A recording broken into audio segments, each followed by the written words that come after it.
I should have known something was wrong when Mark suggested the mountain camping trip. My husband of 8 years, who considered roughing it, staying at a 4-star hotel instead of 5, was suddenly eager to sleep under the stars. "We need this, Sarah," Mark said, his hands gently massaging my shoulders as I packed our gear. "Things have been so strained at work, and we haven't had quality time in months." I turned and smiled, leaning into his touch. "You're right. Remember our first camping trip in the Rockies? We got caught in that thunderstorm and had to huddle in the tent for 12 hours straight." He kissed my forehead, but his eyes didn't quite meet mine. "How could I forget? This will be even better.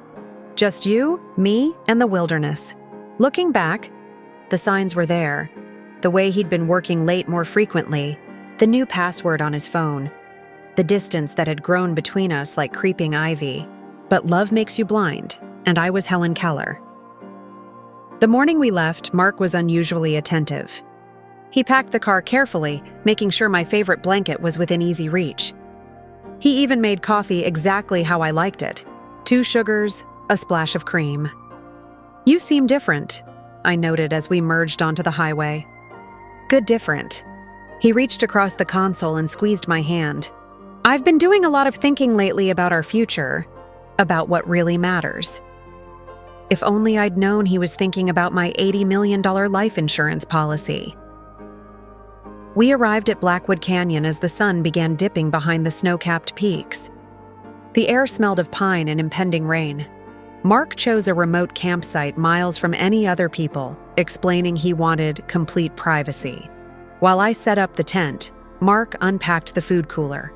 "Honey, I just realized we're low on supplies," he called out. "There's a supermarket about 20 miles back down the mountain. Would you mind making a quick trip?" I glanced at the darkening sky. "Can't it wait until morning?" "It looks like rain." His smile tightened. "I was hoping to make you that special steak dinner tonight. The one you love? We need the ingredients and everything will be closed by the time we wake up." Something in his voice felt off, a strange urgency that didn't match the situation. But I brushed it aside. "Okay, but you owe me," I teased. "Don't hurry," he said a little too quickly. "Take your time. Enjoy the drive." As I walked toward our SUV, I noticed Mark standing unusually still, watching me with an intensity that made my skin prickle. He waved, but the gesture seemed mechanical, like something he'd rehearsed. Little did I know, he'd spent the previous hour carefully cutting my brake lines, ensuring they'd fail precisely on the mountain's most dangerous curve. The first few miles were peaceful. I rolled down the window, breathing in the crisp mountain air and listening to the quiet hum of the engine. Then I hit the steep decline marked with yellow warning signs. "Dangerous curves ahead. Use low gear." I tapped the brakes as I approached the first sharp turn. Nothing happened. I pressed harder, panic beginning to bubble in my chest. The pedal went straight to the floor with no resistance. "Mark, the brakes are gone," I screamed to the empty car, as if my husband could hear me 20 miles away. The SUV picked up speed, hurtling down the mountain road like a runaway train. I white-knuckled the steering wheel, fighting to keep the vehicle on the winding pavement. Trees blurred into green streaks as I gained velocity. Terror seized me completely when I saw the dead man's curve. Approaching, a sharp hairpin turn with a guardrail that had been damaged in last winter's storms. I knew in that moment I wouldn't make it. "God, please no," I whispered as the SUV plowed through the weakened guardrail. The world turned upside down. Metal shrieked against rock as the vehicle tumbled down the steep embankment. The last thing I remembered was the shocking cold of river water pouring through the shattered windows. I woke to the smell of wood smoke and the sound of a crackling fire. Pain radiated through every part of my body and my vision swam when I tried to sit up. "Easy there," a gentle voice said. Strong hands eased me back onto a cot. "You took quite a hit."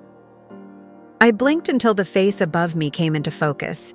A man in his late 40s with kind eyes and weather-beaten skin. "Where am I?" I croaked. "My cabin," he said.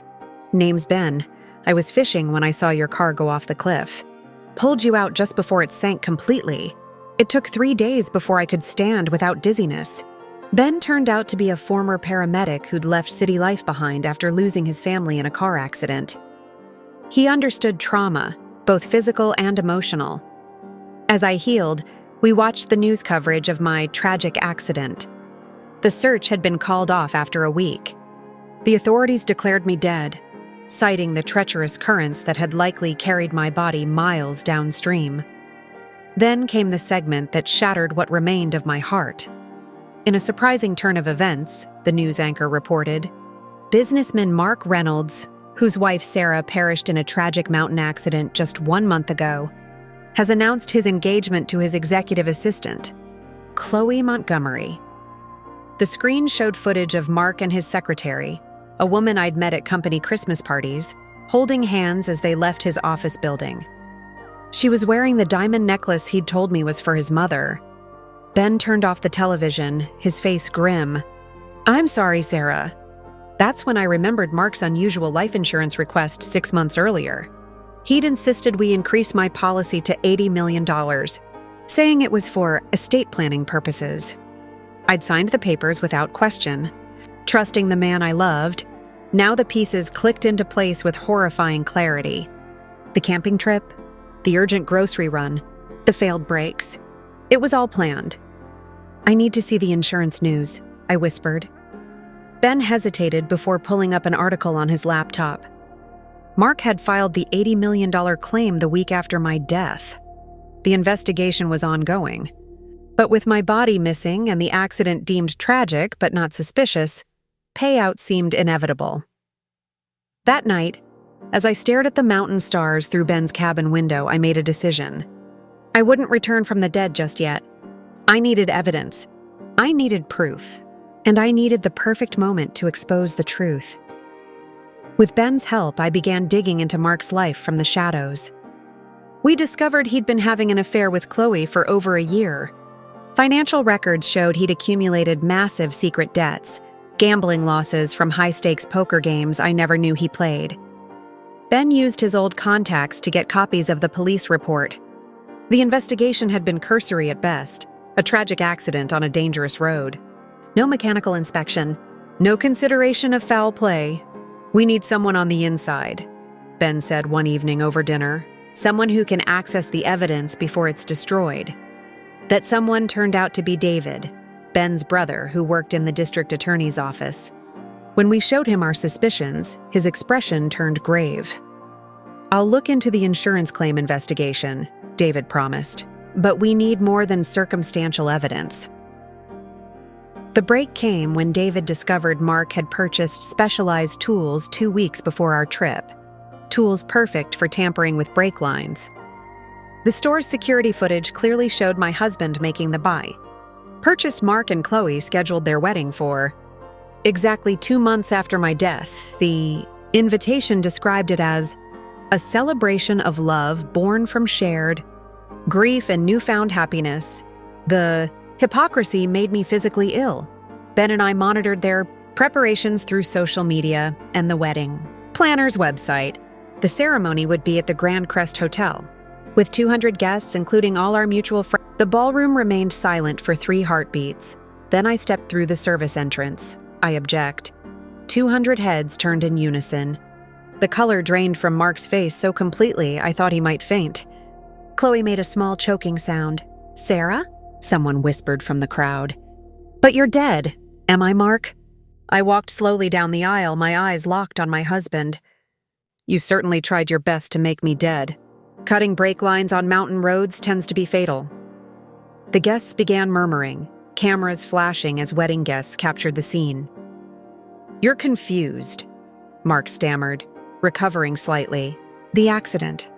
The trauma. Save it," I said coldly. "The hardware store security footage from your tool purchase is with the police, as are your cell phone records placing you at the scene of my accident at the exact time my brakes failed." David stepped forward with the plainclothes officers. "Mark Reynolds, you're under arrest for attempted murder and insurance fraud." The scene erupted into chaos as officers moved toward the altar. Mark looked from me to Chloe to the police, his perfect world collapsing around him. "You were supposed to die," he screamed at me. his handsome face twisting into something ugly. "The insurance money was my way out. You have no idea what I've been through." "I know exactly what you've been through," I said quietly. "And now you'll have the rest of your life to think about it." The trial lasted 6 weeks. With the evidence we'd gathered, combined with Chloe's testimony after she took a plea deal, the conviction was certain. Mark received life imprisonment without the possibility of parole.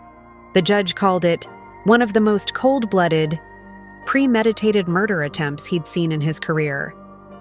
After the sentencing, I stood on the courthouse steps, breathing air that finally felt clean. Ben waited nearby, giving me space. The $80 million insurance policy was voided, of course. But I discovered I didn't care about the money. I'd found something more valuable: the truth about the man I'd married and the truth about the woman I'd become. Some marriages end in divorce. Some end in death. Mine ended at the altar in a different way than expected, with handcuffs instead of wedding rings. As I walked toward Ben and the new life awaiting me, I realized that surviving the mountain fall had been only the beginning. The real climb had been finding the strength to face the truth and the courage to ensure justice was served. If you were captivated by this story of betrayal and survival, be sure to like, comment, and subscribe for more epic tales of justice and redemption. Tap the notification bell so you never miss our deep dives into the battles that define us.